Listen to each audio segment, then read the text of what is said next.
Jean d'Ormesson, dans Le Bonheur à 100 miniatos, vous écrivez page 214. Je n'ai pas eu la moindre intention d'écrire un roman de guerre. Ma seule ambition est de rassembler ces images éparses où le destin de ces quatre sœurs, au Sonnessi, se croise avec celui des quatre frères Romero. Et pourtant, l'histoire contemporaine donc est là à chacune des pages en héroïne, pourrait-on dire. C'est vrai, je n'ai pas essayé d'écrire un roman de guerre, je n'ai pas essayé d'écrire un roman de résistance. Il y en a beaucoup et d'excellents. J'ai essayé d'écrire un roman d'aventure. J'ai essayé de mettre les pas avec maladresse, avec modestie, dans les traces, par exemple, d'un Alexandre Dumas, ou si vous préférez, d'un Eugène Sue ou d'un Ponson du Terrail, d'écrire un roman d'aventure et un roman feuilleton. Ce roman feuilleton est appuyé sur l'histoire et l'histoire ne sert seulement de cadre et de référence à ces aventures de nos héros qui ne peuvent pas se déployer dans le vide, mais qui évidemment s'inscrivent dans une époque. Alors Pandora, Vanessa, Atalanta et Jessica, vos quatre héroïnes, vous les présentez de la sorte. Une bonne partie de leur charme, et peut-être l'essentiel, venait de cette capacité si éminemment aristocratique de traverser l'enfer dans des gondoles délicieuses en buvant un peu de champagne. Et pourtant, leur vie intérieure nous échappe un peu au cours de ce roman qui semble se vouloir antipsychologique finalement. Comment elle nous échappe un peu? C'est-à-dire qu'elle est soigneusement laissée de côté. Quand j'étais enfant, je sautais deux choses dans les romans d'aventure. J'avais le tort, probablement.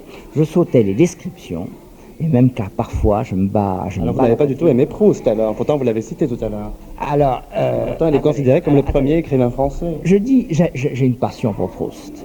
Mais dans les romans d'aventure, je sautais les descriptions et je sautais même la psychologie. Et Proust, qui est un roman admirable, n'est pas un roman d'aujourd'hui. Pourquoi? Parce que nous avons eu le cinéma depuis lors.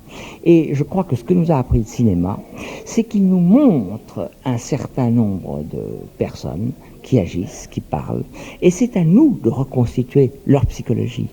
Et Proust, c'est un roman purement psychologique. J'ai essayé de faire précisément le contraire, et si vous voulez, de me mettre plutôt du côté de la bande dessinée. Et à chaque lecteur, à chaque lectrice, ensuite, de rétablir à la fois la vie intérieure et le décor des endroits très nombreux à travers le monde, que je situe, mais que je dépeins à peine. Alors pour conclure, vous avez avoué avoir mis pas mal de vous-même dans le personnage de Jérôme Seignelet. Vous écrivez page 138, ce qu'il aimait c'était réussir, dominer les situations, faire fonctionner des mécanismes, ouvrir des portes qui paraissaient fermées. Quelque chose qui vous ressemblerait aussi alors? Vous savez, Jérôme Seignelet est beaucoup plus brillant que moi. Il est très bon philosophe. Moi, j'étais très faible en philosophie. J'ai passé la relation de philosophie parce que j'étais faible et que je voulais me montrer que je pouvais le faire. Donc, je ne peux pas me confondre avec Jérôme Seignelet.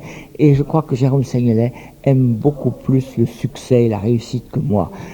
Je ne déteste pas le succès. Je ne déteste pas la publicité. J'ai longtemps aspiré à la gloire. Il me semble maintenant que j'ai plus de sympathie pour l'échec et que je ne détesterais pas un peu d'ombre. Alors un perdant magnifique en quelque sorte.